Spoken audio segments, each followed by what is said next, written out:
जय श्री राम। बहुत बहुत स्वागत करता हूं आप सभी का एक बार फिर से अपने YouTube चैनल पर। मैं पंडित आशीष शर्मा। आप सभी को नव वर्ष की बहुत बहुत शुभकामनाएं। ईश्वर वर्ष 2023 में आपको तरक्की दे, समृद्धि दे, आपके सभी प्रकार के दुख दर्द को हर ले। मेरा आज का ये वीडियो है तुला राशि के जातकों के लिए कि वर्ष 2023 का जो पहला महीना है, यानी जनवरी 2023 का महीना कैसा रहने वाला है आपके जीवन में। ग्रहों की स्थिति आपकी राशि से कहाँ किस भाव में चल रही है, कहाँ परिवर्तन करेगी, किन ग्रहों की स्थिति, किन ग्रहों की युति आपके लिए क्या लेकर आएगी, उसको हम आपकी राशि से यानी चंद्र राशि से देखने का प्रयास करेंगे। इस वीडियो में हम सभी चीज़ों को कवर करेंगे क्योंकि कोई ना कोई ग्रह कहीं ना कहीं से किसी न किसी भाव की जिम्मेदारी लेता है। कोई भाग्य का मालिक है, कोई कर्म का मालिक है, कोई लाभ का मालिक है तो कोई इनकम का मालिक है, कोई शिक्षा का तो कोई विवाह का। तो उन सभी फैक्टर्स को लेकर हम यहाँ बात करने वाले हैं। आप स्क्रीन पर देख रहे होंगे ग्रहों की स्थितियाँ कि 1 जनवरी 2023 को प्लैनेटरी मूवमेंट कहाँ है, कि आपकी राशि और राशि से सप्तम में केतु और राहु की पोजीशन है।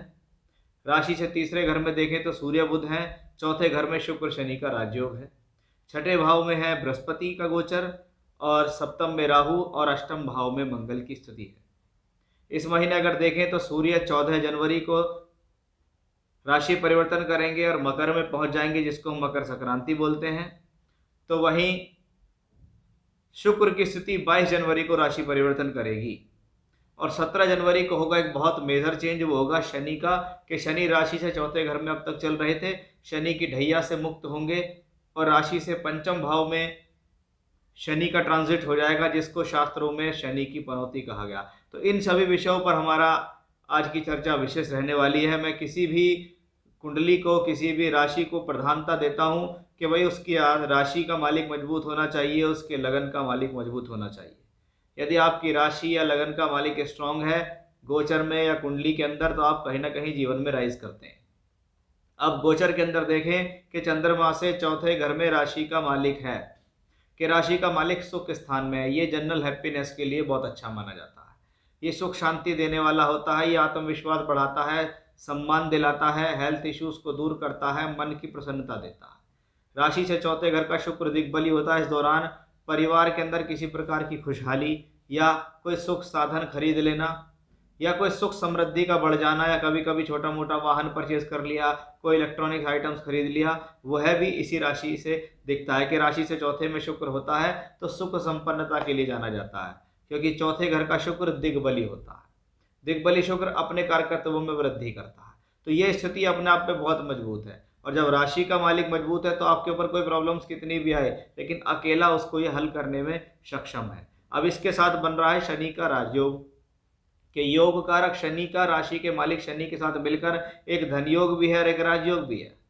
वो धन योग राजयोग चौथे घर में मिलता है और चौथे घर से बैठकर ये दोनों ही ग्रह दशम भाव को देखते हैं। 17 जनवरी तक शनि देखेंगे, 22 जनवरी तक शुक्र देखेंगे, यानी आधे महीने से ज़्यादा देखें तो शनि शुक्र का ये राजयोग राशि से चौथे घर में है, जो कर्म भाव पे दृष्टि डाल रहा है। इसका मतलब कार्य क्षेत्र में कहीं ना कहीं उन्नति के संकेत। किसी को नौकरी नहीं मिल रही है तो उसको नौकरी मिलेगी, व्यापार नहीं चल रहा तो व्यापार में कहीं ना कहीं तेजी आएगी, काम बनते दिखाई देंगे, काम कहीं ना कहीं सरलता से बनेंगे और आपके जीवन में राइज होगा। ये कॉम्बिनेशन इस चीज़ को दिखाता है। अब यही शुक्र शनि का राजयोग 17 जनवरी को शनि आएंगे पंचम भाव में, यानी आप शनि की ढैया से मुक्त हो जाएंगे। शुक्र 22 जनवरी को आएंगे तो फिर ये लक्ष्मी भाव में शुक्र शनि का राजयोग बनेगा, यानी लगातार प्लेनेटरी पोजीशन धन योग राजयोग को लेकर चल रही है। पहले वो केंद्र में थी, फिर वो त्रिकोण में है। केंद्र में अधिकतर राजयोग मिलते हैं, त्रिकोण में अधिकतर धन योग मिलते हैं। इसलिए दोनों ही प्लेनेट अपने आप में सुख शांति समृद्धि को दिखाते हैं। अगर वो चौथे घर में बनता है तो भूमि जमीन जायदाद प्रॉपर्टी से संबंधित कार्यों के लिए अच्छा होता है, सुख शांति में होता है। अगर वो पंचम में होता है तो शिक्षा के लिए बड़ा अच्छा होता है, एजुकेशनली अच्छा है, संतान संतान के संबंधों के लिए अच्छा है, संतान का राइज करना, संतान तरक्की कर रही है, उस लिहाज से ये कॉम्बिनेशन बड़ा ही अच्छा है। अब ये शनि पंचम में आएंगे, शनि की बनौती शुरू हो जाएगी, लेकिन यहाँ भी शनि अपनी राशि में है, स्वराशि के हैं, मूल त्रिकोण के हैं, लक्ष्मी त्रिकोण भाव में, इसलिए इससे घबराने की कोई जरूरत है ही नहीं। बस इस शनि का इतना ध्यान रखना है कि शनि जब 17 जनवरी के बाद पंचम भाव में बैठकर सप्तम भाव पे दृष्टि देंगे और सप्तम में चलेगा राहु, इसलिए आप अपने एक तरीके से स्वभाव की वजह से या अपने डिसीजंस या अपनी गलती की वजह से अपनी मैरिड लाइफ को ख़राब ना करें, इसका थोड़ा सा आपको ध्यान रखना होगा। पति पत्नी के बीच में विश्वास बनाकर रखना होगा। अब आप देखिएगा कि भाग्य स्थान और लाभ स्थान के मालिक आपके कौन हैं। भाग्य का स्थान संभालता है आपका बुध और लाभ का स्थान संभालता है आपका सूर्य। ये सूर्य बुध की युति राशि से तीसरे घर में है कि कहीं ना कहीं लाभ और भाग्य बनाने के लिए यात्रा करनी पड़ेगी, दूर स्थान से जुड़ना पड़ेगा। कभी कभी लाभ और भाग्य जब बनता है जब आप अपने जीवन में ट्रांसफ़र ले लेते हैं कि भाई जब तक ट्रांसफ़र नहीं लेंगे तब तक प्रमोशन नहीं होगा। तो वो एक अपॉर्चुनिटी है, वो एक कॉम्बिनेशंस है कि आपके भाग्य भवन का मालिक आपकी राशि से द्वादश का मालिक बुध तीसरे घर में गोचर करता है। इसका मतलब सीधा सीधा ये है कि बुध पूरे महीने यहीं रहेगा, कि ये वो समय है जिसमें भाग्य बनाने के लिए बाहर से जुड़ने के प्रयास करो, आप सफल हो जाओगे।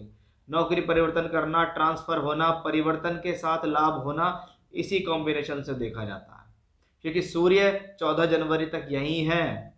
सूर्य का पूरा सहयोग लाभेश होने के कारण आपको यहाँ है और ये दोनों प्लैनेट तीसरे घर से बैठ के भाग्य स्थान को देते हैं। और तीसरा घर जीवन में अपने सेल्फ एफर्ट्सों के लिए जाना जाता है कि मैंने अपने बल पर मेहनत की, मैंने अपने बल पर जीवन में आगे बढ़ा और जीवन में मुझे तरक्की हासिल हो गई।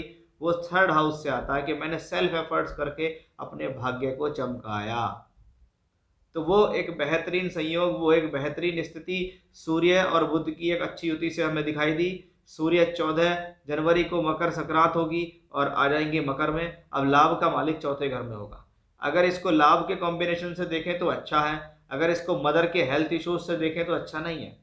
थोड़ा सा ध्यान रखना होगा कि 14 जनवरी से 14 फरवरी माता के साथ अपनी संबंध भी अच्छे रखें और उनके स्वास्थ्य को कोई प्रॉब्लम ना हो जाए। अब आप देखिएगा कि छठे घर का बृहस्पति है, लेकिन अच्छी बात है अपनी राशि में है। उससे अच्छी बात है कि धन का कारक होकर धन भाव पे 9वीं दृष्टि डालता है, यानी आय के साधन तो बृहस्पति लगातार बना के रखेंगे। शत्रुओं को हराते रहेंगे और प्रॉब्लम्स को दूर रखेंगे। आपके जीवन में किसी भी प्रकार की बीमारी आती है तो उस बीमारी का हल निकालने में बृहस्पति सक्षम होंगे। ये बृहस्पति दशम भाव पे देते हैं दृष्टि। इसका मतलब है कि कार्य क्षेत्र के ऊपर एक और प्लेनेट ऐसा जिसका संबंध आया।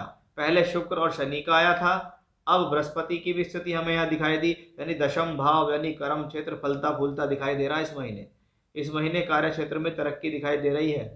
काम होगा तो लाभ अवश्य आएगा, क्योंकि कर्म हो रहा है तो लाभ के अवसर भी लगातार बनते ही दिखाई देंगे। तो बृहस्पति उस रूपरेखा को पूरी तरीके से आपकी निभा रहे हैं और लगातार स्थितियों में कोई परिवर्तन विशेष नहीं है, क्योंकि बृहस्पति यहाँ लंबे समय तक ट्रांजिट में है।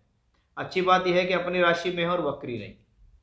मंगल थोड़ा प्रॉब्लमेटिक इस महीने रहेंगे, थोड़ा इसका विशेष ध्यान रखें। देखिए 7th हाउस में राहु है आपकी राशि से 7वें घर में राहु है और वो राहु मंगल की राशि में है और मंगल 8th हाउस में।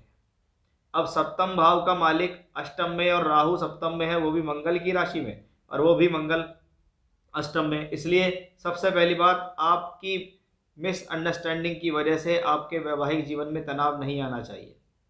किसी बाहरी व्यक्ति विशेष की वजह से आपके वैवाहिक जीवन में प्रॉब्लम नहीं होनी चाहिए, इसका ध्यान रखिएगा। अपने भीतर विश्वास बनाकर रखना है। अपनी भाषा शैली को जितना नर्म रखेंगे उतना अच्छा, क्योंकि मंगल अगर सप्तम से दूसरे में बैठा है, आप इसको समझिएगा कि 7वें घर से दूसरा स्थान कौन सा है? अष्टम भाव। आपकी राशि से दूसरा स्थान कौन सा है? 2nd house.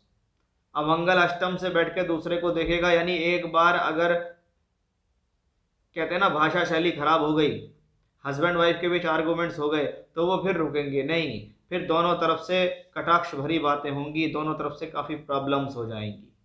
ये थोड़ा सा प्रॉब्लम का विषय है, इसका ध्यान रखना होगा। अब मंगल 2nd हाउस को वापस देख रहा है अपने घर को, यानी धन के लिए अच्छा है। व्यवहार सौम्य रखें, धन का कारक भी उसको देखता है, यानी धन की अपॉर्चुनिटी तो बढ़ेंगी ही बढ़ेंगी, क्योंकि मंगल ने अष्टम से बैठकर एकादश भाव पर भी दृष्टि दी है और धन भाव पर भी दृष्टि दी है।